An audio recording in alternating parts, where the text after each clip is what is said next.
avec Monsieur Gooms du groupe démocrate.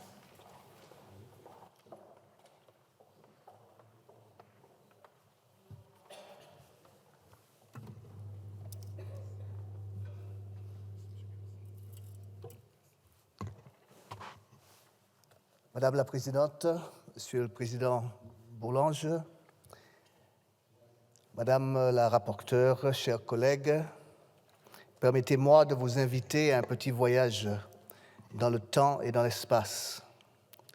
Le 28 novembre 1839, à Philipsburg, partie hollandaise de Saint-Martin, d'où je suis, une convention franco-hollandaise est signée.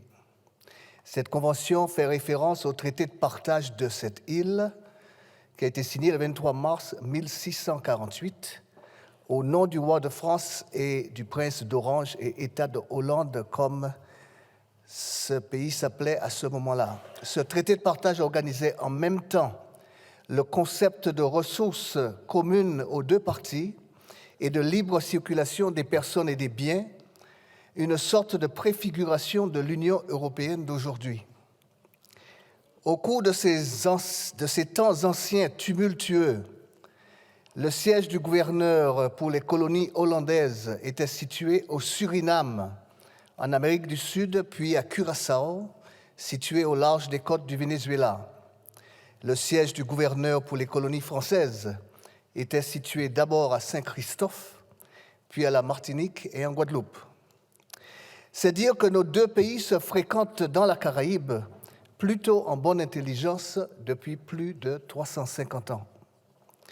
Il n'est donc pas du tout surprenant que les situations géopolitiques évoluant, nos deux pays trouvent nécessaire de mieux cadrer leur coopération sur le plan militaire dans la mer Caraïbe. L'accord de coopération auquel nous nous intéressons aujourd'hui s'inscrit donc dans la continuité de cette longue tradition, mais en particulier depuis les pistes de travail communes dessinées par la France et les Pays-Bas à partir de 2012 et confirmées en 2021. Jusqu'à présent, les forces armées françaises et néerlandaises menaient des exercices communs dans les territoires caribéens et sud-américains sans cadre juridique pérenne, cette région du monde étant exclue de la Convention de l'OTAN régissant les échanges de personnel entre alliés. En effet, seuls les territoires européens étaient concernés par la Convention de l'OTAN. Cet accord est d'autant plus nécessaire que les forces en présence sont relativement importantes, que les exercices reviennent de manière très régulière, mais aussi parce qu'il faut renforcer l'efficience des forces armées face aux catastrophes naturellement, face aussi au trafic en tout genre, trafic de drogue, trafic d'armes et trafic humain. Il y a en effet des trafiquants qui s'enrichissent au détriment de ceux qui fuient misère ou persécution dans leur pays. Il faut être présent et il faut être organisé pour décourager tous les trafics et les trafiquants. Cet accord intervient aussi au moment où l'Union européenne perd un membre important, la Grande-Bretagne, dont le poids historique est incontestable dans la Caraïbe à travers les nombreux pays du Commonwealth que compte cette région du monde. Je ne connais pas l'impact du Brexit sur ces îles, mais le renforcement d'un lien intra-européen ne présente que des avantages. Je crois nécessaire ici d'indiquer l'importance qu'il y a à prendre en considération les populations locales à travers leurs représentants, afin d'éviter toute ambiguïté quant aux raisons d'une présence de militaires de passage sur l'une de nos îles. Vous savez comme moi comment la présence de nombreux militaires en mouvement peut être anxiogène pour les populations.